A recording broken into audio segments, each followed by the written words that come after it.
Yo, what is going on, people? Welcome to Throwdown Your Questions, episode 482. I'm your host, Tony Polanco, and tonight I'm joined by Emilio Lopez. Sup, people? How's it going? Carlos Romero. Yo. Richard Bailey Jr. What's up, everybody? And of course, Brian Manjoma. Hey. All right, we're back. Brian, good to have you back, brother. Hope you're well rested. Thank you. Yes, very well rested. All right, man. We don't know what's going on with Chris or Brett, so hopefully they'll show up. We actually did get a question specifically for Brett here, but we can answer it. It's like a non-denominational question, but it was specifically geared towards Brett. Okay, so we didn't get a lot of questions this week. I'm guessing it's because there's actually games to play. That usually happens. Like when there's games to play, there's less engagement with the Throwdown. That means our fans are real gamers. Respect that. But because of that, since we have very few questions, the show may run a little low. So if anybody in the chat wants to ask us anything gaming related, feel free to do so. And also, Mr. J. Shep asked us 4 questions, and we'll answer all 4 of them, to make up for time. Anyway, let's get into it, man. So I'm just going to answer these in the order that we received them. Jolly Yellow Nerd starts us off. This one's a very interesting one. What are the differences between the different types of A game developers and A game developers? As in, what makes a game developer A or AAA? And do AA and quadruple A even exist? If there is no industry standard answer, what is your answer? Manny, I kind of want you to answer this because you are in the industry. Or start us off. There is no such thing as quadruple A. There's no such thing. Wasn't it Ubisoft that made that term up when referring to fucking Sea of Thieves? No, there is no such thing. There's AAA development and then there's indie development. And then obviously the middle A, what they call middle A, but even that's not really an official term. Yeah, but let's go with that because that's the real harder question. What is the differences between the A's, right? So now getting out of the way, A and quadruple A don't exist. Usually the terms you hear are indies, AA, and AAA. Those are kind of the accepted ones. So the one that we'll get to AA in a bit. Indies, to me, is pretty self-explanatory. It's generally a independently developed game, but the budgets could range. Like for example, right? Okay, here's the thing. There's the traditional type of indie game you think of, low budget and all that, but technically, CD Projekt Red is indie. They fund their own shit, so there is a gap there, Also, theoretically, you could say Kojima Productions is also indie. Mm-hmm. But also it's also Ninja Theory could be considered indie, at least before they were acquired by Microsoft. The idea is that but I wanted to make that distinction. It's like generally, generally. I know Brett doesn't like that word. Generally, indie games are like lower budget, but there are exceptions. I just wanted to bring that up. Yeah. Then obviously we go on to the AAA. We'll get to AA in a bit. To get to the AAA games, which are the huge, ultra crazy blockbuster games: Spider-Man, God of War, Uncharted. Big blockbuster, Halo, all that. You could tell they poured hundreds of millions of dollars into the production. There are some cases, obviously, where a AAA game may not cost as much, but generally speaking, in the modern terms, they are the big, ultra crazy. A AAA game when you see one. Destiny, a classic example, $500 million, the most budget spent and all that. We're not going to discuss whether they're making good use of that money. That's a whole other conversation that we've had before, but that's generally AAA. AA, you don't see as much anymore, but they were the main games that we got back in the early 2000s and stuff, right? Like basically higher budget than an indie game, but not as crazy high budget as a AAA game. But they generally filled that niche that DVDs used to fill, kind of back in the day. It was or movies like Manny, what's the name of it? Oh my God, Matt Damon, Ben Affleck, Good Will Hunting. That's a middle movie, And ironically, and we talked about this on the show, those kind of movies kind of don't exist as much as they used to. They're kind of like on Netflix now, ironically enough. And even Netflix doesn't really push any of those films. Yeah. I think, in general, it's not the indie, but it's like more like a not such a big budget movie. I mean, officially you would consider Judge Dredd that. Yes. It's didn't cost a lot of money, and it did what it needed to do. Let's see what other films would be considered. But let's look at games. I know we're going to go down that rabbit hole. But But Manny, here's a good question though. What are some modern AA games? Because they're slightly hard to find. They exist though. Oh, go ahead, Carlos. Go ahead.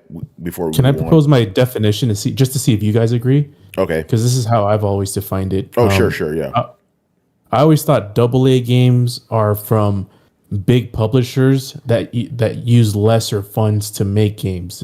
I can't think of like independent games that are AA budget. They're just indie games to me. Yeah. But if it's a big publisher, that's correct. That's correct. You're not wrong. Yeah. So that's just how generally I've always thought about it. Yeah. Shout out to Brett who just showed up.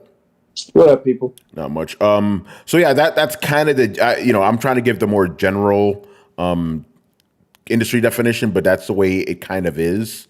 But as we've talked about many times on the show for many years now, things have kind of just been dominated by indies and AAA. The AA stuff, very few and far between nowadays. And indie and AAA can coincide. They can be the same thing.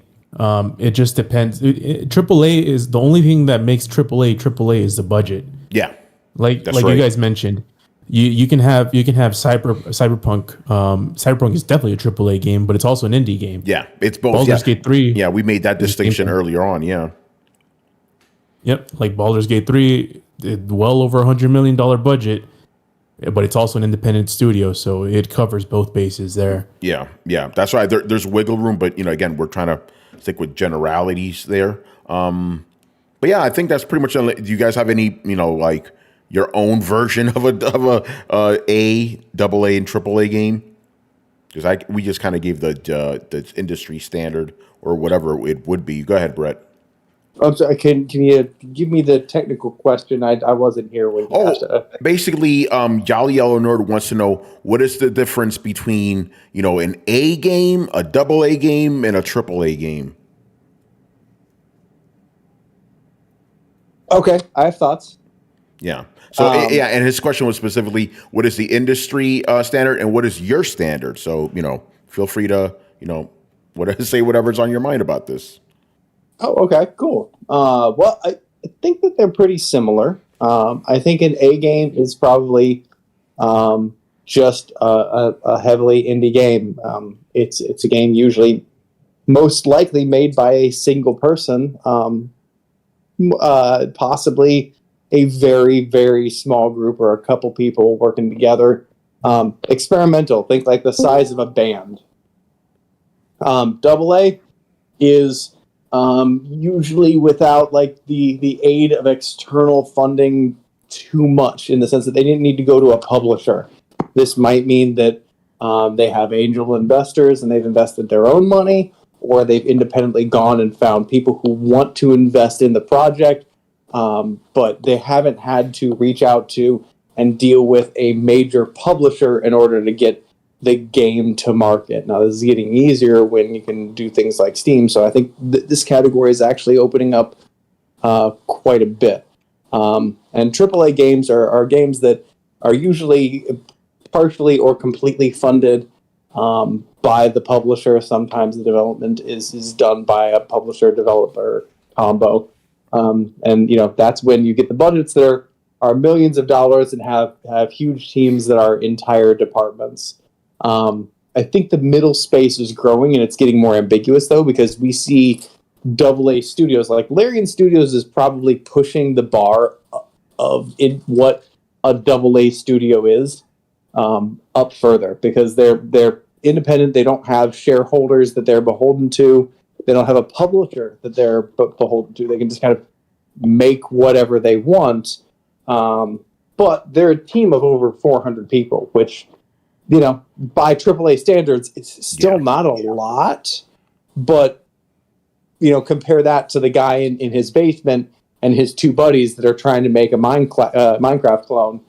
That's still it's a different world. But you compare that to Ubisoft or whatever that has 2,000, 1,200 people or whatever working on a project and sinking millions of dollars into it. That is also a world above that 400 team studio. So I think while the lines themselves are kind of blurry, it's easy to pinpoint, like, okay, the top end layer, the top end like Ubisoft, that's AAA. The top end of AA would be Larian. I would put Remnant in the AA category. Yeah. There's a lot of great games in the AA category. AA probably goes down to like a team of a couple, a dozen, maybe 2 dozen. Maybe some people went and they found somebody who has money, or a relative, or they came across some money and they wanted to launch a little game, or they had an estate or something like that. Like, that could be pretty big. And like, I think just an A developed game, I think we can all kind of tell that stuff. And those are, don't get me wrong, I have a particular love for those games because you have the least amount of things by committee, right? When you get a game like Don't Starve, there's not enough people in it, I don't think, to kind of water down the direction of what they think that it should be. You can still see some of the very clear ideas. And I think Manny would probably be a good one to speak on this. I think Manny would be a good one to speak on this because he's worked on projects both big and small. And I think without saying too much, he can probably attest to some of the creativity or some of the very independent ideas kind of get watered down when you get big teams, and ideas change, sometimes for the better. Sometimes, the suits just don't agree with something, and so it gets watched. But like, I love some, just straight up indie games because they haven't had that direction watered down. So I think we need to call the AA space something different, because we've reached a point where like games like Remnant and Larian, they're showing us that calling those games indie, not really true. Calling those games AAA, also actually technically not true. So I feel like we need a better name for them than indie. An indie is an A game. AAA game is a major published game. What do we call a AA game other than a AA game? Sounds more like a battery than a type of game. Yeah. I mean, they all sound like batteries if you think about it, This is true. Yeah, it's a good question. I don't know. Have to come up with something. I kind of like that. It's like A games are basically indies. I kind of like that a lot because we don't say A games. We usually say indies, AA, AAA. So I'm like, so technically indies would be A then. So I'm gonna go with that definition. I like that. Chris, you have any thoughts on what are the the question was, what are the different A's? And by the way, we discounted quadruple A. That's not a thing. Ubisoft, no, it's not happening. Shut up. Well, Ubisoft. Yeah. Sorry, I was late, but what Brett said, was pretty spot on. Yeah. The major differences between the tiers, right? And I would just say there's no single. It's just indie, right? I agree with him. Is budgets and reach, right? So indie developers, sometimes it's like a single person, so they have a low budget.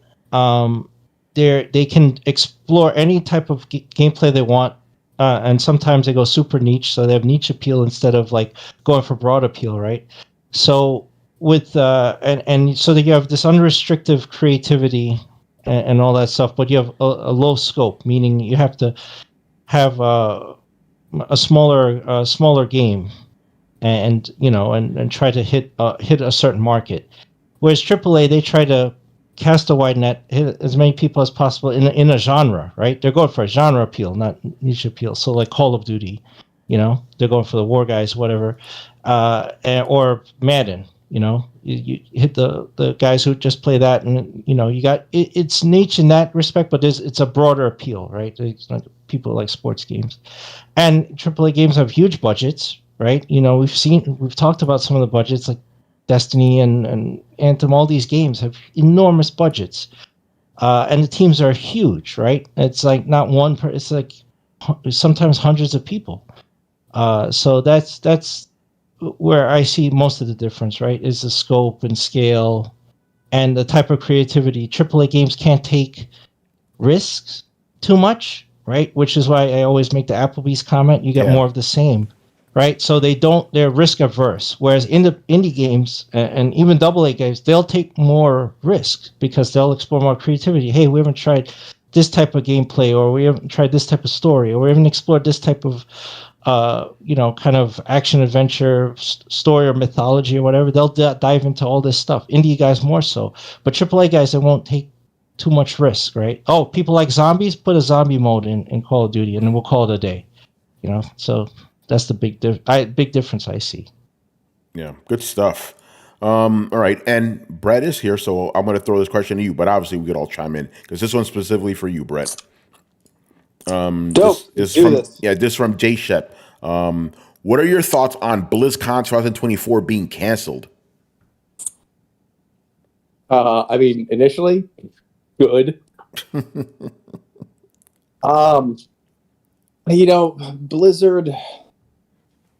Blizzard's in a rough space, man. Like, Diablo was their real last hurrah, and they had it. It was a slam fucking dunk, and they somehow got to the point where they publicly showed that their developers didn't even know how the game worked or how to play it. I mean, down to, to auto attack, you hold down the mouse button. The developers of the game, the people who designed the dungeons, when playing the dungeons, were still clicking their mouse buttons to attack every single time. Which anybody who's played it, you're like, oh my fucking god, please stop that. It's super annoying. But then even beyond that, you're like, oh, Brett, like maybe that's just the way they like to play. Okay, external person that I've completely made up for the purpose of this argument. How about this then? They had skill trees made entirely of basic skills, the one that build your energy so that you can then use your core skills to execute those energies in synergies and combos. And you're supposed to kind of have one that kind of builds into a tree of different options. They had just all four of the basic ones mapped, so it was just nothing but the basic attacks. So like it was very, very clear that they didn't know how to play. And how the hell that got through quality assurance and onto the fucking internet, I'll never know. Like, I don't know what is going on over there. If you don't know what's going on that much, don't put those people. Like, how do you know? How do you not know your people don't know how to play video games? Like, your video game, not just video games, but your video game. It's too much. Right? And every time we hear from Blizzard, it's some stupid fucked up bullshit. It is always bad news. And so I don't think they really have anything to show at BlizzCon other than their complete incompetence and failure. Like, and do you really want to go out there and highlight that, show that off, bring out a fucking band to play tunes so that everybody knows how fucking sad you are? What's the point, man? What's the point? You can spend money so everybody knows how terrible you are. That'd be like Wizards of the Coast going to their convention now. Like, oof, that shit is going to be rough. Ooh. You have nothing but L's to post and nothing but L's in your recent history. You got no reason for anybody but haters to even fucking show up to the party at this point. Okay, because I didn't know about this story until we got the question. So apparently Blizzard says that it's still excited as ever to bring BlizzCon back in future years. Then why the fuck is it canceled? Because you don't have nothing. I agree. You got nothing. Yeah, it says, after careful consideration over the last year, we at Blizzard have made the decision not to hold BlizzCon 2024. Yeah, because you're fucking... They were relying so heavily on the after seasons of Diablo. Like, they're like, okay, the initial launch of Diablo, not great. But we can pull out of this nosedive. We did that with Diablo 3. And they gave them such a sense of confidence because they had fucked up before, but they managed to unfumble the ball somehow, right?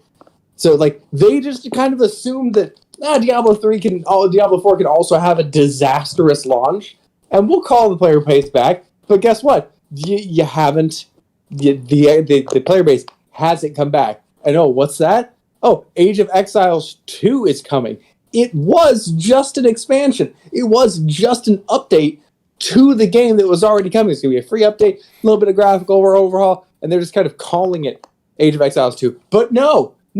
After the disastrous failure of Diablo, they stepped up and they went, you know what? Fuck that. Whole new game. They called your bluff and saw your failure. That is bad. I've not seen a company fumble their most profitable property so fucking bad. I think there is a bit of the community hates you right now. I guess is just the nicest way, not the nicest, the most direct way to put it. The community hates you right now. Why the fuck would you have a community appreciation anything? They don't like you. They actively despise you. And the minute you try and do anything to try and go against that, the internet is just going to meme you to fucking death. It's a no-win situation. You shouldn't be happy and excited to come back next year. And they're not. That's just corporate garbage. Oh, talk. No, Brett, they said in future years. So to me, that's like a cop-out. It's like, we'll come back when people care, you know? So they're not committing. They're not committing. They said in future years. They didn't say 2025. We'll come back when we have something. And of course, this all could be a sign of deep restructuring being done by Microsoft after the acquisition. Yeah, but I got to throw this at you because I'm reading this article. You know what makes this even worse? This year is the 20th anniversary of World of Warcraft and no BlizzCon. Because they ain't got nothing, man. Yeah, they claim they're going to do some smaller events, but I'm like, for WoW, you aren't holding your biggest event? Oh my God, this is the first time I've been able to say this. You ready? Yeah. They gotta have nothing. Gotta have nothing. There you go, man. Very interesting. So thanks for asking that, J-Shep. What's up, bro? I'm not sure if this matters. I watched all of Fallout now, so throw questions at me. There you go. All right, guys, you already know. All right, next one here. Chris, I kind of want you to lead this one off because you probably know more about this stuff than we do. With the new U.S. law passed and TikTok banned in the U.S., do you guys see this law affecting Chinese-owned or partially owned video game publishers like Tencent? I don't see this specifically affecting Tencent. I mean, this is specifically about the owners of TikTok divesting their assets in it, which is probably not going to happen. So I think the CEO of TikTok already said that wasn't happening. So they're going to fight it in court, and there's going to be a big legal battle over this whole bill. So we'll see what happens. It might get banned if they lose because they're not taking the option of divesting. There's too much money involved. Now, to the question of Tencent, I don't see how this seems to be only really affecting social media, and there's interesting timing in all of this. But really, the only guys who are going to get a windfall from this is Meta and other social media platforms. Probably not so much X, but Meta definitely would get a nice windfall off of this. From people moving their video platforms. And with Tencent and other Chinese companies, since they're mostly involved in video games, I don't see this affecting them, right? I don't know. I didn't read the full bill, so I don't know exactly what else it affects. I know it says there's some vagary with it stating websites and other online content. So you could say that could affect games, but then it could affect any game, not just Chinese-owned properties.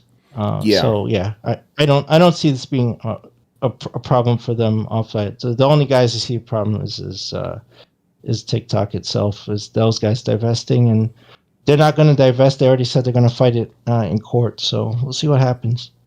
Yeah, I mean, the way I'm taking this, like the unasked version of this question. I'm sorry, J-Shep, if I'm assuming here, but this is the way I kind of took the question. It seems like it's assuming that the government's going after TikTok because it's Chinese owned. No, it's not because of that. It's and Chris, you correct me if I'm wrong about this. It's more about national security worries, among other things. Tencent is not a national security risk, at least in the government's eyes. So it's not about that. Yeah. You know, in terms of games that Tencent produces, collecting user data, that's a lot different than TikTok collecting data that may be on maybe government employees or whatever have it on their phones and worried about that data then being stored on Chinese servers, and if they have any sensitive data going over there. So that's really what on the surface, that's what the bill's about, right? Yeah. Like you don't want that leaking. Yes. So Tencent doesn't have that concern. They don't care about our data, but with government employees' data being possibly siphoned off through the app, or somebody making a video or something in a sensitive area where they shouldn't be, that becomes a problem. Yeah. Yeah. So I just wanted to be clear. It's not, hey, they're going after them because they're Chinese owned. It's not about that. You know? Well, it kind of is, because they said that the only way to resolve this is if you sell to an American company. Yeah. But I'm saying they're not going to go after all Chinese companies now. You know what I mean? Like, it's not really about that. It's just TikTok. Yeah. The social media brands. I mean, they've been going after Meta and Facebook for a while now, but they're not laying the hammer on them because they're just as much of a risk as TikTok is. But they're not worried about the Chinese government getting their hands on that data. Well, exactly. That's where the Chinese part comes in. Oh yeah. There's that connection, but I'm just saying Tencent isn't on your. There's no phone app for Tencent. You know what I'm saying? So the concern is a little different. But you're right, Carlos. It is that Chinese connection there for sure. Right. So and Bruce Lee reference not intended. Well, Chinese connection? Nobody? Come on, guys. Never seen it. Yeah. So just to go off of what Chris mentioned, I don't see Tencent being affected by it. I feel one of the biggest gaming publishers that Tencent kind of owns is Epic.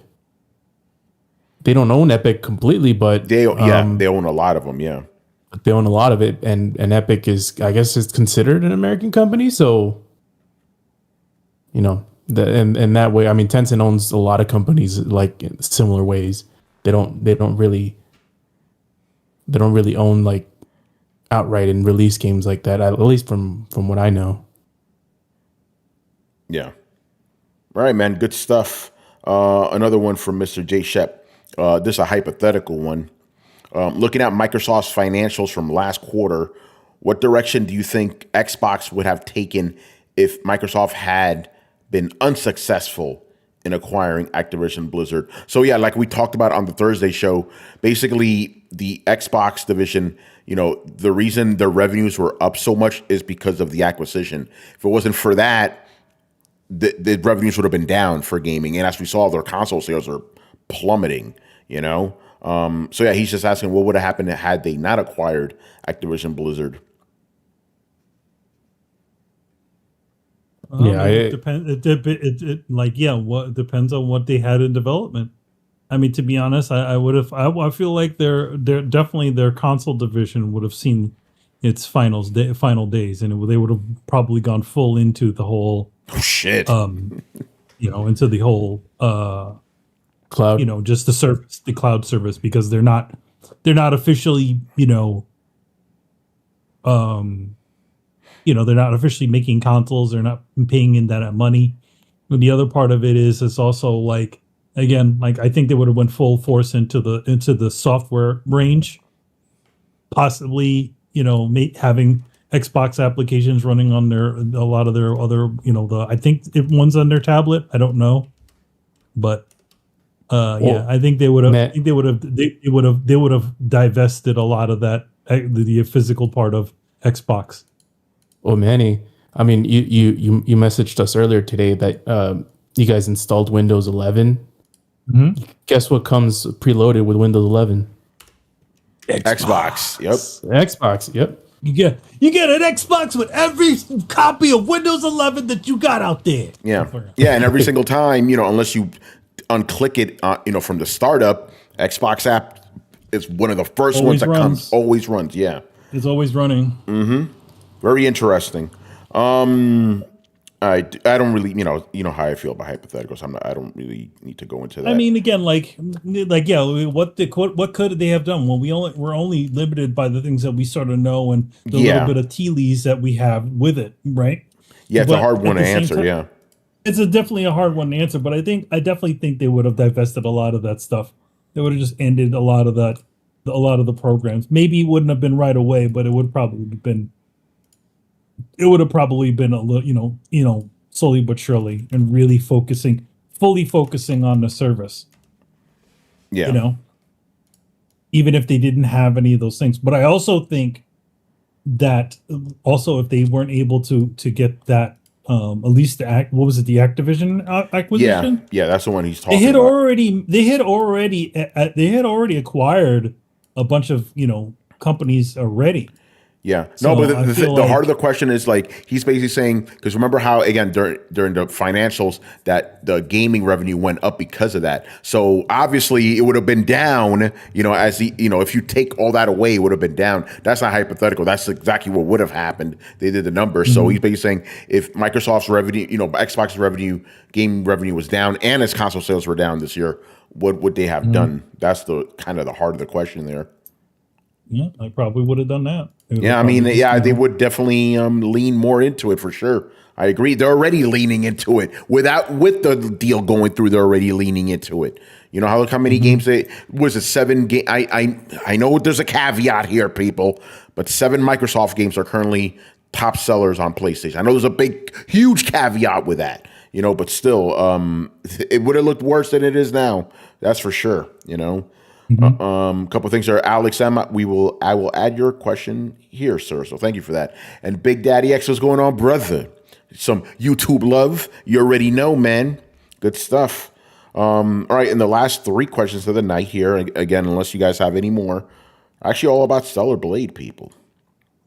Which I'm assuming a lot of you guys are playing right now is because that's why you're not on the podcast right now hanging out with us. Like I said, when there's games out, we don't really get a big audience. Because we got true gamers fans. They're gonna listen to us at work though. All right, man. This one's another kind of hypothetical, but it's also kind of personal, I guess. How many copies of Stellar Blade need to sell in order for the game to be successful? It depends on the budget. Yeah, to be honest. I don't imagine that the title was very expensive. Yeah. Especially just judging by the size of Shift Up and the fact that they're working directly with Shuhei Yoshida, which is which is PlayStation's indie division. So I suspect that they have a decent sized team, but I don't think it's like Kojima size, or I think they don't have a huge team, and I don't think the budget for Stellar Blade was that insane. Yeah, compared to the Western counterparts. Compared to the Western counterparts, yeah. The question is specifically, what would you consider a success? What I consider success doesn't fucking matter. What do they consider a success? Yeah, I mean, again, it all really depends on the budget of what it costs to make the game, what their operating budget on the game was on the game, and all that sort of stuff. If the game was a bit of a lower budget title, then the success meter would have probably most definitely gets lowered. I would say, if we're talking films, you at least want to have a good portion over the actual budget that the budget and marketing, budget and marketing budget, in order to call something a success. I don't know how many copies that would be for Stellar because we don't know how much it costs to make it. Yeah.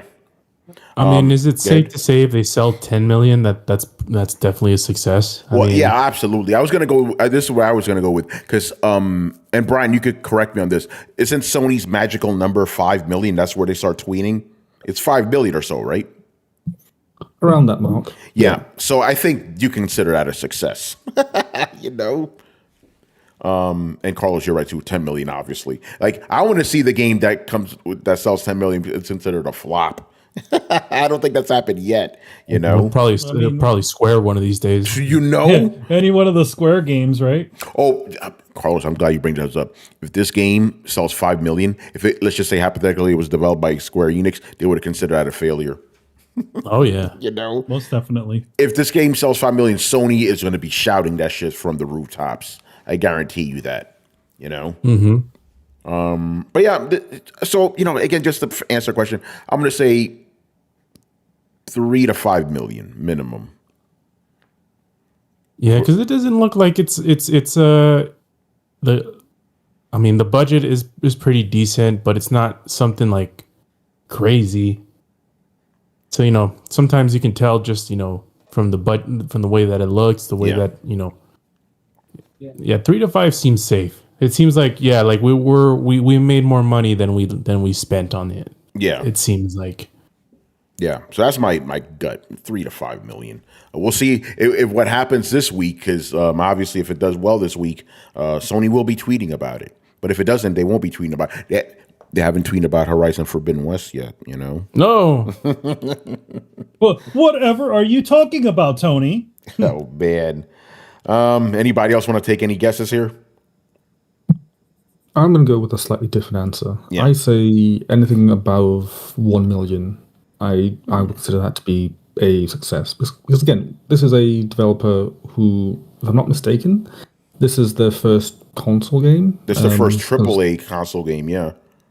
Because the last game that I'm aware of is a mobile game. So hence, Yeah, they were mostly a moving to mobile different space. developer. Yeah, you're right. You know. See, Brian, So- I wanted to say 1 million myself, but I'm wondering, would Sony consider that a success? No, they wouldn't. Yeah. But yeah, I just think like 1 million is a decent amount, just based on the experience and just their history. Yeah. That's, and as you said, like if the game does sell really well, then we will hear about it. If not, then we won't hear about it. I will give you a Miss Cleo award if they come out this week saying that it, celebrating that it sold 1 million. Because I could see that. It's possible. It's possible. All right, good stuff. All right, another one about Hellblade. This one's controversial, people. Because obviously this is Hellblade. This from Kishak, and I'm going to read this just as he wrote it. These are his obvious thoughts here. Have you guys seen the petition by the grifter Mark Kern, a.k.a. Grums, about the censorship of Stellar Blade and particularly about its outfits?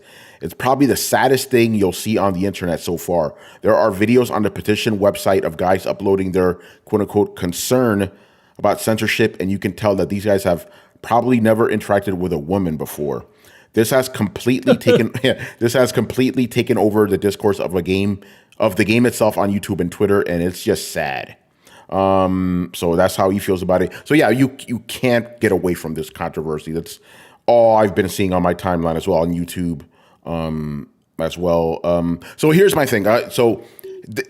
Typically I would be like, I don't want to answer this, but I'm kind of coming at it from two angles. So I feel safe giving my answer here. While I'm with the spirit of what these guys are trying to do, the spirit of it, I think they're going about it all wrong. As I've said many times on this show, petitions are a waste of time. They don't fucking work. And here's the thing, and Rich, you could help me with this one. Okay, the quote unquote censored costumes that you see, they were already there weeks ago. Right. What happened is, because Rich and we got the digital code of this game, right? The costumes that are quote unquote censored, they're the only ones I know. I've never seen the uncensored ones. So the uncensored ones are basically from the physical unpatched version, right? So it seems to me that these changes were made before any of this controversy. They were, because again, these costumes already existed. The one that kind of covers up the boob windows and stuff. Those are already there. So I'm guessing it. I know. So again, I don't obviously know the answers to this, but it could be that Shift Up themselves decided we want to censor these, quote unquote, censor these. Could have been Sony too, but we don't know that, right? So I think these guys are coming at it from a place of misinformation. They don't have all the details. And I'm surprised that more journalists haven't said, hey, by the way, these costumes were already in place when we got our codes, you know? But again, I agree with the spirit of it, because I don't think a game that was billed as uncensored, remember, they were splashing that all over the place. This game is uncensored, and then they censored shit, right? Seemingly, we don't know if it was. It could have been an artistic thing. Could have been like, okay, we want to calm this down. You know, the uncensored bit has nothing to do with the actual outfit. It actually has to do with the gore of the game. Yeah, the gore, and that's obviously not been affected. Has not been affected. Yeah, but I also do, you know, and I said this on the Thursday show. I do sympathize with some people calling out, you know, the apparent hypocrisy here, where you have games have full frontal nudity, full on sex, sometimes sex with animals, and those are fine. But this game, no fucking sex at all in this game. He doesn't even like kiss, like none of that happens. Spoiler alert, none of that happens. So, but it gets called out. So I understand that, but I think the dude signing these petitions, I'm sorry, that's just stupid. Petitions never work. It's dumb. In gaming, maybe they've worked in other things, but all the petitions I've seen in gaming generally don't fucking work, you know? I mean, I think the thing about it is when it comes to certain bits of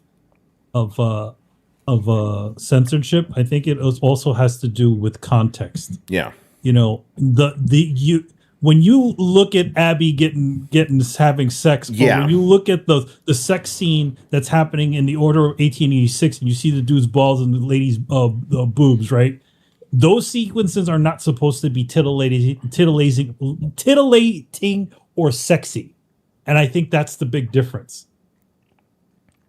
That is why I think that's part of the reason why I think a lot of times these companies might get a little bit gun shy, especially if you have an obviously attractive looking lady that's, you know, in other words, displaying their attractiveness. Yeah. And that's why these things are part of the reason why a lot of these things get edited and changed, because no company wants to be known as a pornographer.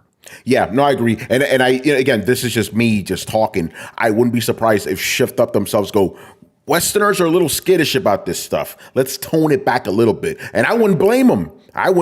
Because that's just kind of a prevailing thing. Just to get a little personal, right? And I've said this before, you know, I'm currently writing some stories, right?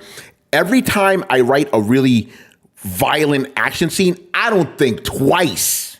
I go crazy with the violence. But anytime there's any kind of sex scene, that's where I'm like second guessing myself, because I know someone's going to get mad. They're going to get more upset over the sex scene than somebody getting ripped in half, you know? And that's just a Western thing. Like, it's not like that in other parts of the world, you know? Like, sex is, you know, okay in other parts of the world. The violence they don't like, you know? The big like, in other words, in Japan, right? Mm-hmm. You know, obviously the Zero rating, I think that's what it is. That's Zero, yeah. They're very strict on acts of violence, officially to the point where Metal Gear Solid Peace Walker, which by the way, it is the anniversary of Peace Walker. Oh shit, let's go.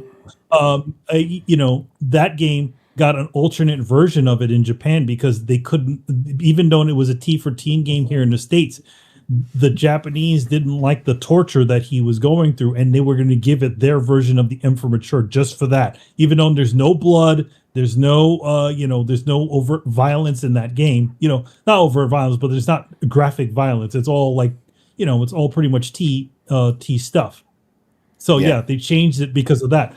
Kojima has mentioned multiple times that he's had to edit things in Metal Gear in order for them to be, for the Zero rating, to approve it, which means, which leads me to believe, these edits that were done to the game before launch, right?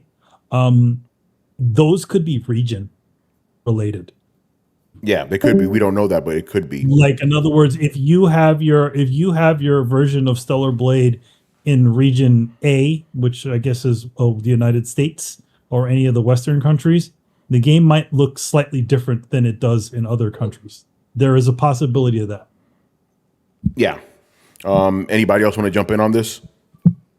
However, that would go against the message that they were touting, that it was uncensored in all regions. Officially, they're saying they never said, there weren't officially, if you read his tweet, he wasn't talking about the censorship of sexuality. It's the censorship of violence. So officially, he is right. The game is uncensored when when concerning violence. Yeah, but you understand the optics of it too, though. Oh yeah, because definitely the optics. When you say the game is uncensored, and it's obviously been altered, then it's obvious censored. But if you look at his tweet, he's talking about the violence, the dismemberment in the game, and that. Well, what about the outfits that were in the physical version versus the digital version? Yeah, but like I said, those outfits were already, like I said, I've never seen those outfits because I had the digital version. So, which leads, I could be wrong about this, obviously, which leads me to believe it was shift up going, we're just going to change this before release, Because remember, the changes didn't come when the controversy started. They were already in place, Yeah.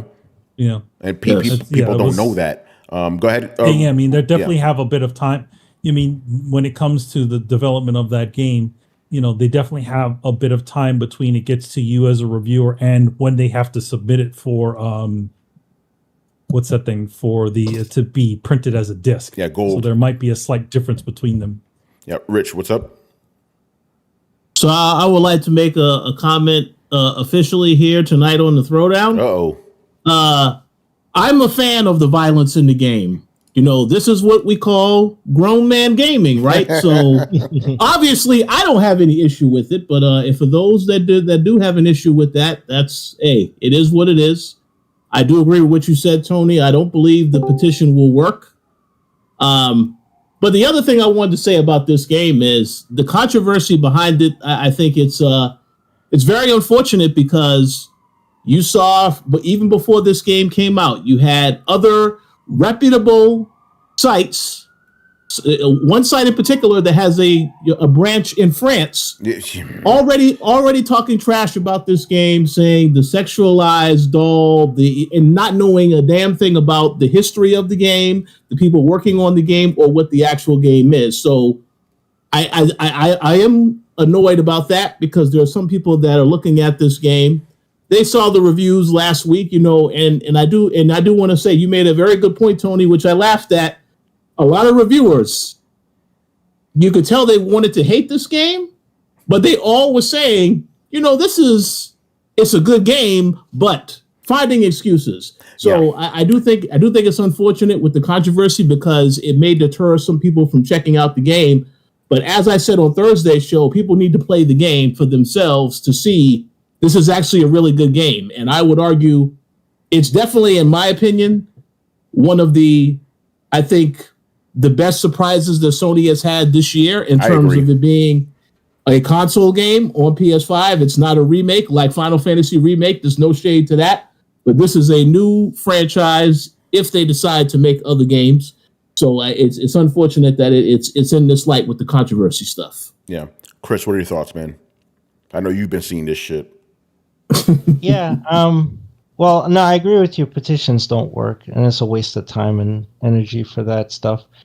I don't I've seen Grom's tweets. I don't think he's a grifter because no, I don't think so either. I would argue where is he making money off of this? I don't see it. I mean, it's like you could say he's cloud chasing, but I don't see him grifting. He just. People have strong opinions on this, and I wouldn't use reductive arguments like everybody who's mad about this never touched a woman in their life. Stupid, I would avoid reductive arguments like that. You don't know anybody else's life. It's that people are upset that they were paying for one thing, and I don't care if they wanted a sexualized thing or whatever. If that's what they were advertised, and then what you get is censored, then I can understand that they're upset, right? Or they want a refund or whatever. If you feel that strongly. Hey, whatever, that's capitalism. That's how it works. It's like, hey, I paid for this. I didn't get what I was advertised. I want my money back. Okay, that's fine. I don't have a problem with it. I bought the digital version. I see the same things that they show online and went, because the game itself is great. Like I could just enjoy it. So I don't care about any of that stuff. Some people feel strongly about that, and that's freedom, baby. If you don't like it, don't buy it. That's simple. And they did. You vote with your wallet. That's how you affect change. That's where you affect real change. You don't go sign a petition. That's meaningless, right? And what Grums was arguing was, don't refund the game. Don't hurt Shift Up for this. He said, cancel your PSN, which some people are doing, right? Because they're putting the blame at Sony's feet. But so yeah, I mean, if Sony is going to push this, because I see the thinking on some.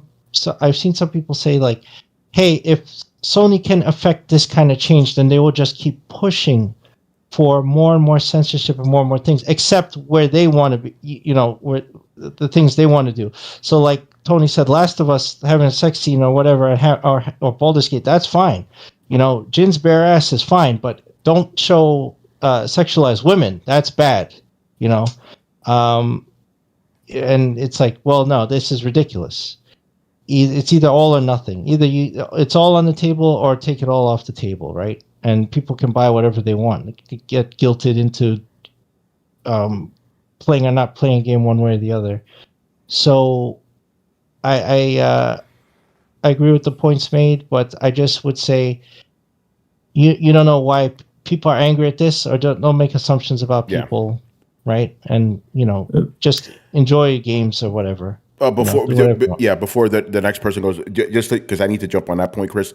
Yeah, because when you make those kind of assumptions, you're going to look just as stupid as that writer from IGN who said that developer had never seen a woman and he's never touched a woman, and then pictures of his hot wife came out who worked on the game. So yeah, don't make assumptions, man. Go ahead, whoever wants to go next.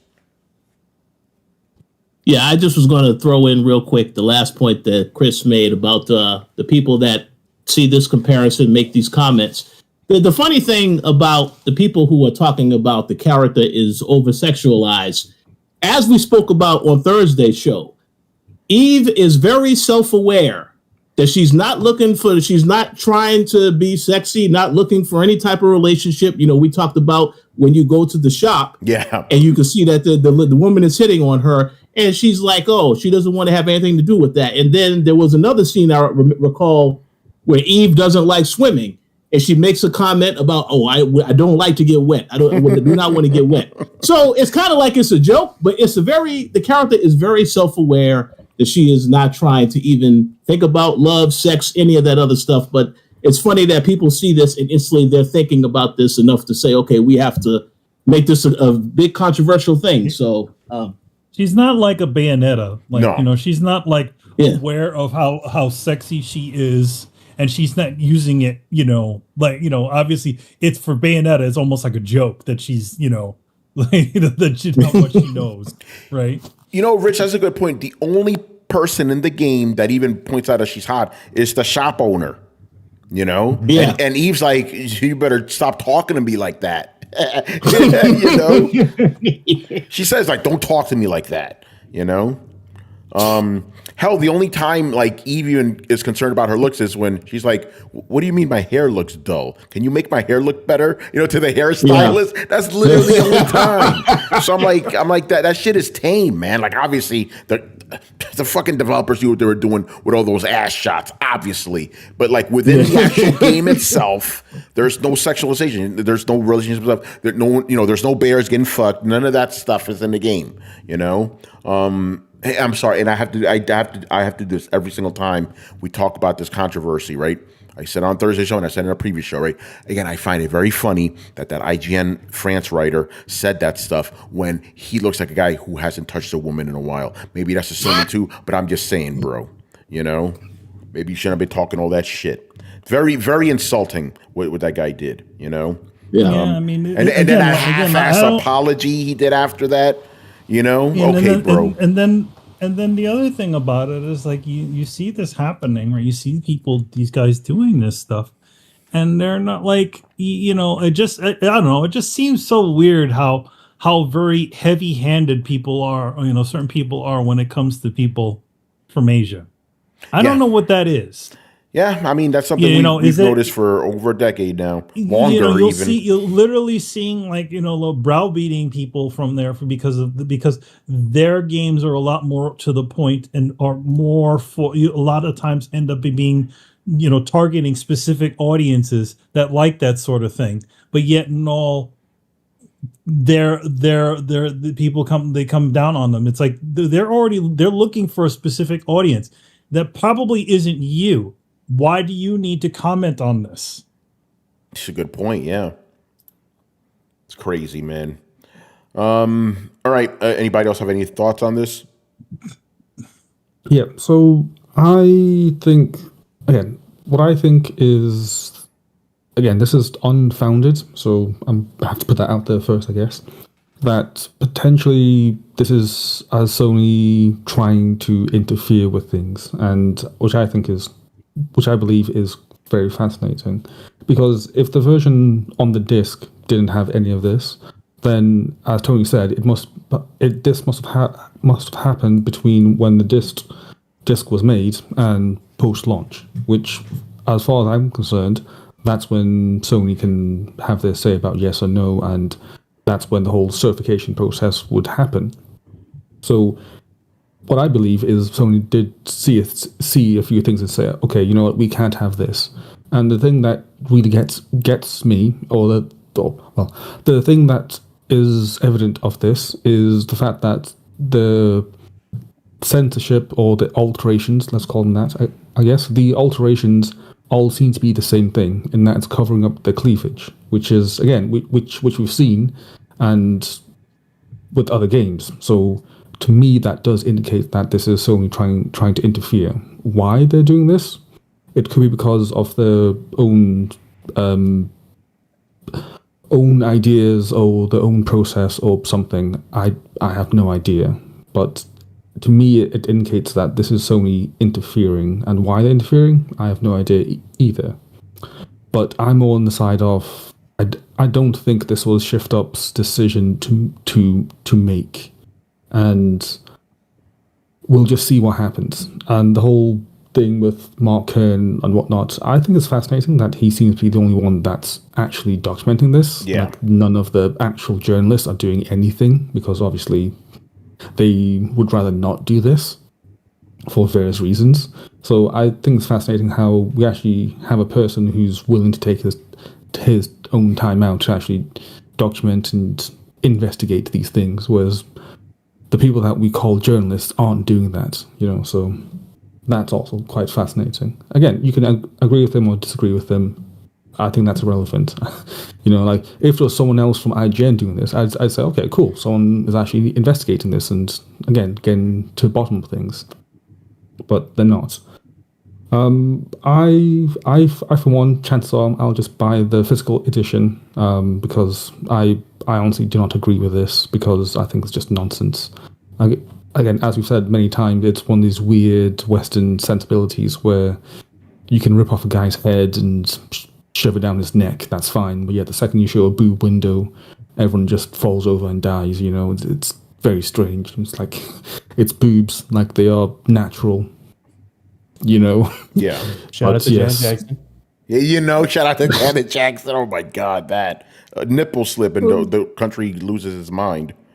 Yeah, it's. I still just find it very strange how that's a thing. But okay, again, nothing that we can do. Regarding the petition, I totally understand where Tony's coming from. Petition, chances are it won't change anything, but I believe the idea is just to highlight it and to show people that that's not what the people want. That's not what the fans want. And I believe that's the point of the petition. Whether or not it achieves that, we'll see. Because again, Sony or Shift Up can just turn around and say no. They can just turn around and just ignore it. So that's also the other point. So I don't know how far that will go, but the fact that I think last I've seen it was at 30,000 people that have signed it. That's it's a decent amount of people. It's not nothing. So there's still people that definitely don't like these changes. So we'll see. And to be honest, like the sad fact is, if this wasn't the main controversy, then the other controversy would just be that Eve is too sexy. So if I'm being honest with you, I'd rather take this as the controversy rather than having to deal with, oh my gosh, it's sexualized characters and blah, blah, blah. It's like, again, in the ideal world, I'd have zero controversy. But if I'm going to have to pick one of the two, I'd pick the one that's slightly less stupid. That's how I see it. Yeah. I want to jump on two things you said, because I think they're worth kind of expanding on. I said it could have been Shift Up making changes, but as you said, it also could have been Sony. And there's reason to believe that. Remember, Sony, there's a history of them censoring Japanese games before they come here, where you basically have one game that's available on PlayStation, Xbox, and Switch in some cases. Xbox and Switch version, no censorship whatsoever. And like Brian, like you said, usually the boob area, everything's fine, but then with the PlayStation version, censored. So that's why I also don't think I don't think they're wrong to believe that, because there's history of it. And then what you said about Mark Kern, isn't that interesting? Like, say what you will about the guy, he is being very thorough about this. He's doing a pretty good job documenting this stuff, but you don't really see a lot of actual journalists doing it. So you could at least give him credit for that. He is, whether you agree with him or not, he is documenting all this stuff very thoroughly, which is very interesting. Well, why? One thing I saw, I remember seeing, I remember one company, what they did was they, to essentially uncensor the game, they had like a DLC that you could get, you could not get, but like you could download to fix it, right? And then, like, how come, in these situations, they don't give the player the option to opt in or out of it? Yeah, I don't know. If this is something that specifically disturbs an individual, just like how even for mature games you could turn off the blood. Yeah.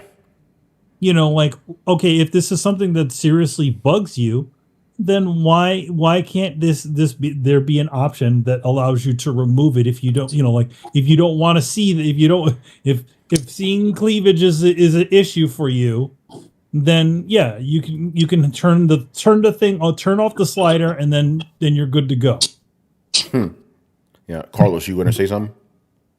Can I just jump in just quickly? Oh, go ahead. Manny, Right, yeah. I 100% agree with you. As you know, I'm a big fan of having options where you can just say on or off. So I definitely agree with that as an idea. And in the grand scheme of things, you have the biggest option of them all, which is just not playing it. So that's also like a valid option, I guess. But yeah, I totally agree. I think that should be the case where the option is in the person that's playing the game, where they can say, okay, you know what, I don't want to see boob window, so boob window off, and there we go. Again, there's already quite a few games. We got dick sliders, right? So why not? So yeah, I mean, there's already games where you can turn off the gore or turn off the blood. So again, turn off the penises. There you go. Have a conservative mode, I guess. Where it's like, okay, there is. I just put her in that teddy bear costume. There you go. Covers up everything. You call it the modesty option, right? Yeah. Carlos, you gonna say something? Yeah. There's two things. I think it was you, Tony, who asked the questions like, why aren't other gaming journalists? Demand doing the same, and I think. By the way, I know the answer. I'm just not going to say it. I do know the answer. Well, I'll answer it. Maybe it's a different one than yours, or maybe it's the same. It's a two-facet thing. Number one, most gaming journalists don't have a backbone to back anything. They're scared of losing access. They're scared of looking like gaming deviants, and they're just following the herd to, the gaming journalist status quo. That's what most gaming journalists do. Oh well, Carlos, that was my answer, by the way. That was my answer. So yeah, thank you for that. Yeah, that's literally it. They don't want to be ostracized. Think about it like this, right? Sorry, Carlos, we literally had articles saying, I like this game, but I can't wholeheartedly agree with it because of that. That's them saving face. They don't want to be ostracized by their peers, but they still like the game. It's like very people. Actually, I don't think I've heard anyone criticize the gameplay. They've criticized the sexy costumes, or they criticize the story. They criticize the characters. Very few people have criticizing the actual gameplay. Even people who literally say, I want to not like this game, but I can't deny it. So yeah, there is that element. Anyway, go on. What's the second point? And number two, I guess the underlying thing that what's the name of the dude that's actually going after this? Grom? Oh, Grums, yeah. Grums, the way that it looks from a 100-mile point of view, looking into this whole situation, it looks like just a dude advocating for more boobs. and I mean, and obviously that's not just it. I mean, there's a whole bunch of stuff that, in precedence with censorship and stuff. But if you're looking at it from that point of view, and you're trying to sell what you're advocating for, it's a really hard sell to a mass audience. Yeah. And like I said, man, it's like the petition stuff is so weak. I'm sorry. But that's been my position. That's been my position on petitions my entire life, There you go. Yeah. All right, the controversy continues. Barry Burton, what's going on? Anyone remember Overwatch Buttgate? Yeah, I remember. I do remember that. We did it. We even have a thumbnail for that one. Yeah, we do. Yeah, you made a thumbnail with Tracer, right? Yep. Yeah, apparently having curvaceous bodies on characters is not a good thing. Apparently. Yeah. But bear sex is okay. And whatever that sex scene with Abby was, that's okay. I mean, the thing again, I think when it comes to the bear thing, that's a joke, obviously. Yeah. And I think that's probably why they're getting away. But then again, I think also that game is not afraid to do any of that. I think you can have naked characters running around in that game too. But. By the way, to be clear, I'm not against any of that stuff. If you want to have it in your game, you go right ahead, bro. You do your thing. Yeah. My thing is don't criticize any of this stuff. Don't criticize the hot girl and don't criticize the bear fucking. Just let it be. Yeah. If it's there, it's there. Things find things are meant for certain audiences and certain things. So I think if it's working, then why are you going? Why is everybody coming down on it? But again, I think when it comes to Sony, they have had a history, and they've even said this, in public before, that if, even despite the rating, they will adjust, they will, ask for edits beyond what was there. And that's stuff that affected, a game like DMC, if you remember the whole, they put the lens flare on Trisha's butt. Yes, even though it wasn't DMC5. Even though it wasn't anything that was explicit. For some reason she had to have a lens flare, and then the proof of it was in the pudding when you literally looked at it on Xbox or PC and you noticed it wasn't there. Yeah. Yeah, again, Sony has a history of doing this, so I don't blame people for thinking it was them. They've had a history of doing this for a very long time. But there was a point where they didn't do it, there was older games in the PlayStation 1 era, but then you look at the God of War era and they sort of left that one alone, right? You had all kinds of nudity in that one. Well, the old ones and the new ones, Kratos doesn't have sex anymore. The new ones are much more modest, Yet there's a shit ton of violence Isn't that, again, going back to the whole Western thing? Nobody bats an eye over some motherfuckers getting their arms ripped off, you know?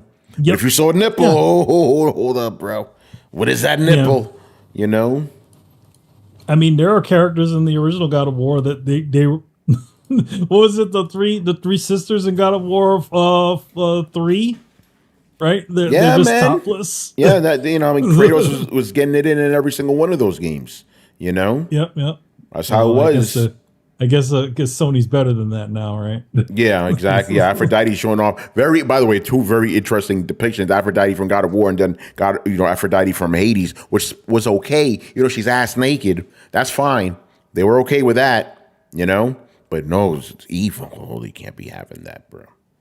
Very interesting. By the way, you know one Japanese character that got away with it though, Manny? Lady D. They were okay with that. You know, well, she's fully covered. She's fully covered, but you know, but she's literally wearing 1920s outfits. So it's like there's nothing showing much. Yeah, no, but they liked her. It's like, oh, mama, step on me. First of all, it was, you know what I'm saying, Carlos? It was an openly acceptable lust character. Safe horny. Yeah, safe horny as they call it. Very interesting. You even had some dudes going, "Oh, tie my bitch ass down." You're a man. You're calling yourself that, bro? Really? Well, I mean, the thing is, it's like okay, yeah, you can like big ladies. That's fine, but I feel like there's definitely a weird sort of like, how is that okay, right? My thing is, if you like that. Cool, but let people enjoy other shit. I'm not saying this about you. I'm saying in general. I'm like, if you should be okay with all of this stuff, or be against it all. Be consistent. You know. Here's the thing. It's like objectification is kind of like wouldn't that be considered objectification as well? Yes, it would. So it's like what? Just it's okay because she's wearing a full evening gown. You know, a fluffy evening gown, and that's the difference. It's the same thing. Sometimes I see some reviewers doing that, but they're of the same sex as the people that they're doing reviews of, which I also find very fascinating. You know what I mean? Yeah. You know, it's okay. So it's okay for the same sex to ogle, and and say some objectifying things about saw plenty of men about certain characters. Yeah, you saw plenty of men going, "Oh, I want her to step on me." No, but I mean, there's when we're talking about the situation with the Hades character. Oh yeah, the person saying these things wasn't the same sex as was the same sex as the character that was in the game. So is that okay that if you're the same sex you could totally objectify a character? I feel like the field there should if it's no objectification, it should be the same across the board. People shouldn't say anything. I agree, but it's okay for some and not for others. Mm-hmm. And that's why people are upset about this stuff, rightfully so. Be consistent.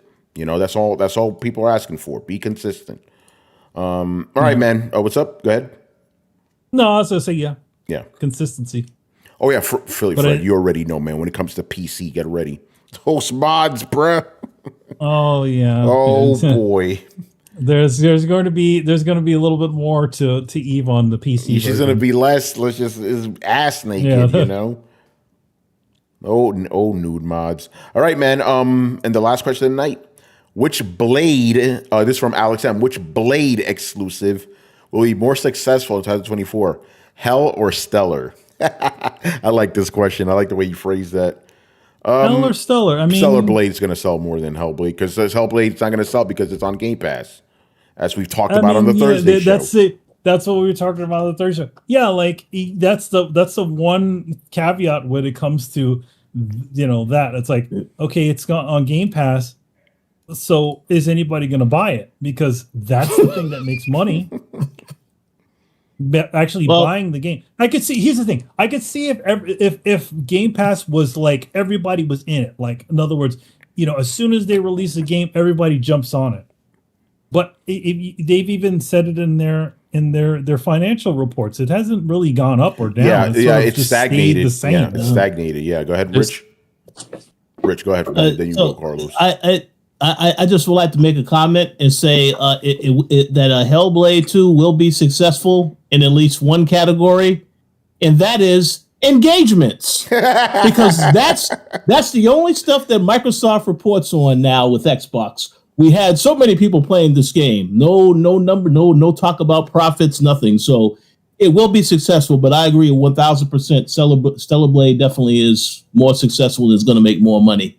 Because we even saw that was one on that pre-order list. That was on the pre-order list for PS5 before it even came out. So I can only imagine it's gonna sell more. Yeah, even that list we talked about, it was already like number 6 or something on there. So, Yeah. So I think that's pretty obvious right there. Hellblade is stuck on Xbox Game Pass, so like you said, rich engagement. If the current way that Xbox games are going, it's probably not going to be locked on there exclusively for long, especially with how well Hi-Fi Rush, Grounded, yeah, right. And what was the last one? I don't think that last one did very well, right? That was the Immortals of Avium or whatever it's called. I can't remember. Wait, what? Okay, hold on. The games that came out were Grounded, Hi-Fi Rush, Sea of Thieves, and big question mark. The game that Pentiment. There we go. Yeah. Manny just stole my answer. I mean, it's obviously Stellar Blade for the first couple of months, but next year when Hellblade 2 comes out for PlayStation, it's going to surpass that. Yeah. and then a year later, when this comes out to Stellar Blade comes out to, is it PC day and date? Not Stellar Blade. It's only PS5 right now. Yeah. So it will be. So that's when that'll catch up. So it'll be a fun race. 10. That's fun. Am I the one that feels like old men yelling or arguing over DVD sales at this point? 10. I mean, that's what gamers still want to talk about, man. No, I know. I just feel like, I don't know, man. Like in modern day, like the metric of physical game sales is just, it's so antiquated, it's so outdated. It was never really that good either, because like game sale prices fluctuated, things went on sale, buy one get one deals came when like big box retailers were wildly inconsistent with their pricing overall. To us, it made sense. New game comes out, new game $70. Then 2 months later, new game $35. Like, to us, it made sense, but like market wise, wildly inconsistent on the price market. So like over the life of the game, copies sold wasn't an indication of success, because they could have all been sold when the game was reduced down to $7. So like it was never a great metric to begin with. So I don't understand why it's the holy grail metric now. I'm not saying that we have a good one. I'm just like, man, I just feel like it's saying like, oh, full price discs sold or like copies downloaded. I don't know, man. Like I feel like it's quickly going the way of the dinosaur. But the thing is, like, game sales are easy to understand. It's like this game sold 5 million copies. That's a success. You know what I mean? It's simple.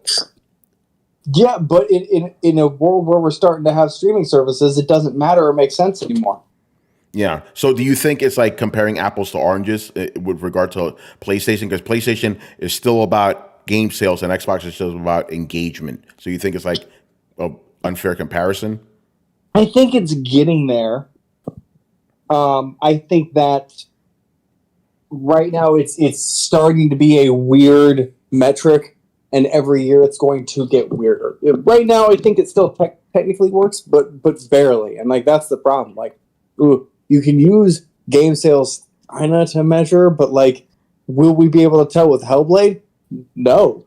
And is it fair to be like, well, it sold lower game sales, so it made less money? Like, also, no. I mean, you can do that, but it's also honestly blatant fanboyism. Like, we're not talking about, like, that's not what they're talking about in the boardroom. That's not what they're talking about in the executive offices deciding what the plans for the Xbox are going to be next. They don't care about that you saw that it technically sold more copies and that was ammunition for a fanboy, flame war. Like, they don't really care about that. What they care about is money. what's making money, and they have the bottom line for that. And again, like it's maybe I'm just one of those people that give other people too much credit, but I'm like, man, there are people way smarter than me who spend millions of dollars trying to figure out the direction this goes, and they have access to all the information. So while I think they can do some tremendously stupid things, I also think they have access to kind of all the information. And I don't know, man. I guess that's it. I don't have a lot to say other than I think that it's an ancient method that doesn't really show a true picture, and I don't think that there's a better one right now, which is why like my whole argument is kind of like on the shaky leg. Like, well, what should we do? I don't fucking know. I'm just saying this one ain't working all that well, and the more games that come out, from Xbox, the less it's gonna fucking matter. And one of these days, fucking if and when we're in that 1 in a million Doctor Strange multiverse, that Xbox comes out with a true banger, then the whole metric is going to get thrown out the window.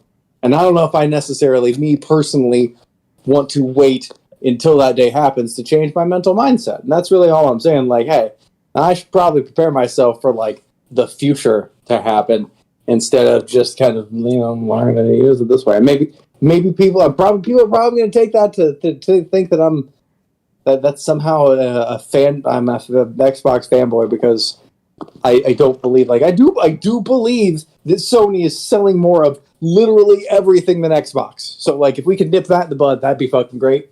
But also, like, to even those people that would argue with that, like, do you really think that straight game sales is going to continue to be a usable metric?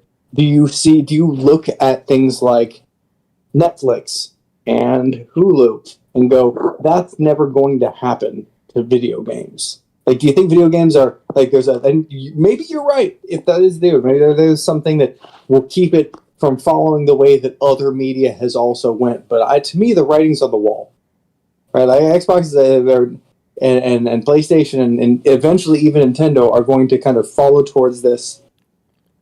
Either they have their own platform that gives away stuff, or they have a subscription service where they do stuff, or they are a premium add-on with another subscription service, and as devices continue to get smarter, especially TVs, eventually they may each just be an app on your TV, right? Like I think that's the future. I think the idea of paying $70 for a video game that I've never played, like, ooh, it better be a banger, and it better be like well-respected, peer-reviewed, good reviews without a weird embargo. Like I just paid for Dragon's Dogma. I do buy video games still, but just so much less. But I enjoy them so much more. Like I honestly believe, like, from the man who's been there and come back, like, oh man, like I love what this has done for my hobby. Brilliant. I love it. There's a whole other side. It doesn't have to be this way. Listen to Brian. He is the Messiah. All right. There's a whole different way to play video games, and I think that things like engagement in a service, when everybody can go in, like oh look, everybody wants to play Monster Hunter World together. That's on the service. What else is on that service? A game each and everybody likes, but not the same game for everybody. That's fine. Keeps them all subscribed to the service. How do you monetize that? How do you put value on that? You could say, oh, I've kept 2 people for 2 months, with engagement, but like, is it really that simple? Is it really? Can you really boil it down to that? Am I the crazy one here? You know what I mean? Like, here's the thing. I think what you're talking about is, and I've said that I agree with that. I think there will be a future when kids look back and they're going to be like, wait, you paid individually for games? You bought a box for that? I think that will be a future, but I think for the immediate future, which is with the next 4 years and the current status of things, I think game sales are important, because think about it, 2 out of the 3 main, the big 3 still use game sales as their metric. Sony and Nintendo still use that as a metric. With Xbox, it's just, trust me, bro, engagement's up. We don't have an objective way of seeing how well their games are doing. So I think for the current moment, yes, it is important. Yeah, there is going to be some future, where it's not going to be important anymore. But I don't think we should just discount game sales right now. I think for the moment, this generation, next generation especially, it will still be an important metric that Nintendo and Sony will absolutely use. Well, yeah, I don't think we should discount it now. And it's obvious game sales are important to them. Otherwise, they wouldn't be putting their so-called exclusives onto the competitors' consoles where things are selling. Yeah, I'm not saying to not look at game sales. I'm just saying that I'm starting to look at other things as well. And Xbox muddies the waters, makes it real fucking difficult.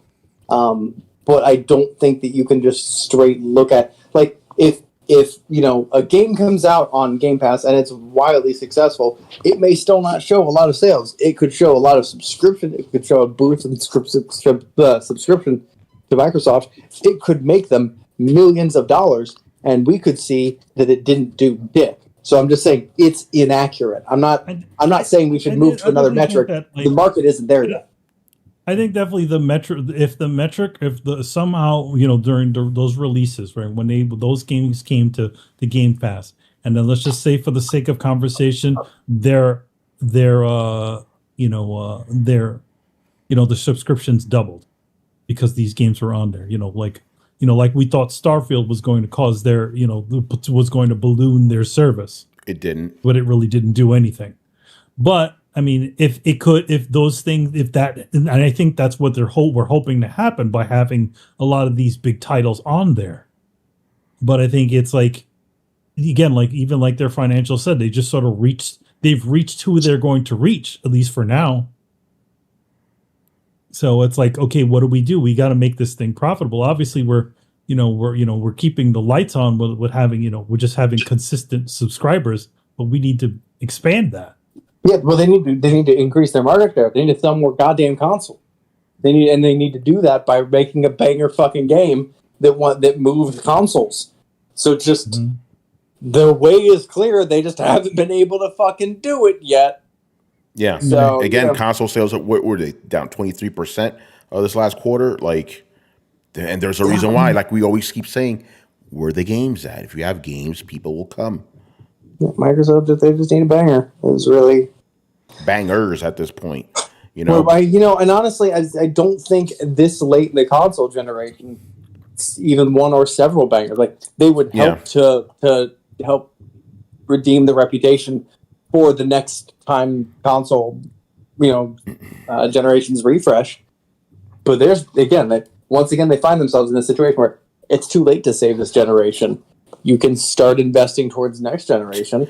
Thank God you have Microsoft's money behind you. If you didn't have trust fund money, this would be over. Yeah, well, I mean, we said that. You know what's funny? Literally at the end of last generation, I said the same thing you just said, Brett. The last generation, I said the exact same thing, almost verbatim. I said, it is too late for Microsoft to turn things around this generation, but maybe next generation it could do it. I literally said, there's a Tony's Take where I literally say this. Holy shit. That blew me away. Wow. It's Microsoft, you got to get your shit together with Xbox. That's two generations in a row now, Yep. It's not doing great. By the way, I got to bring this up, man, because when you said Brian was the Messiah, I'm like, Lisan Al-Gaib, Oh, man. Anybody else want to chime in on this? I mean, Celebrate's going to sell more copies. You already know. I think that's pretty obvious. I do have a question. What if it doesn't? What if Hellblade sells more? That'd be hilarious. All right, sure. Yeah. Because it wouldn't be the first time that the majority of this show were wrong on something. Yeah. And to kind of pass the bat back to Brett, the Switch. Yeah, oh yeah, we were wrong about that. But our batting average is better than a lot of these other insiders. Oh, definitely. But Brian, I will say this though, to give you credit, Hellblade. The only way I could see Hellblade selling more is when it comes to PlayStation. It's coming out on PC the same time. So possibly that could help. Yeah, that could help. Yeah, that's a great point. That's a great point. Yeah, go ahead, Rich. The other point I was going to say to go to what Brian said, Hellblade is also cheaper. The game I think is $50, whereas Stellar Blade is $70. So 70, yeah. That's a good point. Yeah. So we'll see. But Hellblade ain't got them titties. Okay, Hellblade is on Steam, so that could help. It is a possibility. Yeah, no, I totally forgot about the Steam aspect. You're right. This could be a closer match than we thought, people. Because there is at least an avenue to buy the game individually. Not just tethered to a subscription service where Microsoft just has to tell us, trust us, bro. There's no independent way of verifying Microsoft's claims. So Brian, I'm glad you brought that up. It's a good point. Look at Helldivers, right? That game's selling a lot more on Steam than it is on PlayStation. Helldivers. Yeah. All right, man. That's gonna do it for us. Another good show. Rich, what's going on with the coalition, man? Yeah, so currently our award-winning show, I Am Negan, is on a bit of a hiatus because there is no Walking Dead show yet. But stay tuned because I'm pretty sure there will be a show coming back sometime this summer. Shit. Aside from that, we have a couple of different reviews we are working on that will be on the website later this week. So I would say stay tuned for that. And lastly, for those that do still watch and enjoy wrestling, we have been recording a couple of episodes of WrestleCast because WWE had a draft. They have their own version of a draft, like the NFL, that's happening. It happened, night one happened on Friday, and the night two is happening tomorrow. So we may be talking about that, but we do have a video up now for night one, which we covered on Friday, myself and Dana. So if you are interested in wrestling, check that out. But otherwise, for all your gaming stuff, stay tuned. We got a lot of stuff coming to the website this upcoming week. There you go, man. And like I said on the Thursday show, I love the fact that since a lot of our, obviously we used to go, do we have anything to plug? Most of the things we plugged were on the coalition. So now it's just easier for me to go, Rich, what's going on with the coalition? Because we're probably going to be involved in some way and capacity, Oh, yeah. So good stuff, man. Good stuff. But yeah, do we have anything else to plug, man? I know you can't talk about. Actually, plug the thing you posted on Twitter. That thing is pretty cool. Oh yeah, so I just announced. I just got the comp copies from DC Comics, and yes, so there's the DC Spring Breakout, which is going to be out on April 30th. I am doing some color duties with a good a friend of mine for a long time. This is actually her first gig at DC Comics. So yeah, that should be out on April the 30th. So if you go on to your comic apps, or if you go to your comic store, you should be able to find it. There's a lot of great artists on there.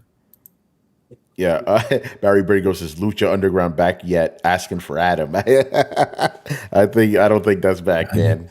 Lucha Underground. That was the last week there was a bunch of clowns burning a bunch of hookers. They was throwing midgets, they did everything in that show. They really did. That show was crazy. Yo, they killing people. Like, what's going on with this? Yo, he died. This is the only show where they kill people. Oh man, Adam, man, character, Miss Adam, man. Yeah, we do, man. Shout out to Adam all day, every day, All right, man. Throwdown, we are done, people. So make sure you follow us on Twitch and Twitter. YouTube, obviously, hit like, subscribe, and hit the bell to be notified when our premieres go live. And obviously, if you're in a Discord where the conversations and the rumors are always popping, even though this week the conversation a little bit of light because motherfuckers are gaming. J Shep tonight was like, yo, it's been dead today. What happened? And then Kid Shack's like, we gaming, son. So shout out to the Discord crew, you know. Anyway, Throwdown, we are on every podcast app on the planet, Throwdown Show. That's 2 words, Throwdown Show. And throwdownshow.com to listen to past episodes. Links to everything down below. Once again, I was your host, Tony Polanco, and tonight I was joined by Emilio Lopez. See you next time. Chris Seeley. Hey, take care, everyone. Carlos Romero. Peace out. Brett Murdoch. Deuces. Richard Bailey Jr. Have a good week, everybody. And Brian Manjoma. So you told us how much it costs for you to talk, but how much does it cost for you to shut up? Damn! All right, guys. We'll see you on Thursday. Later.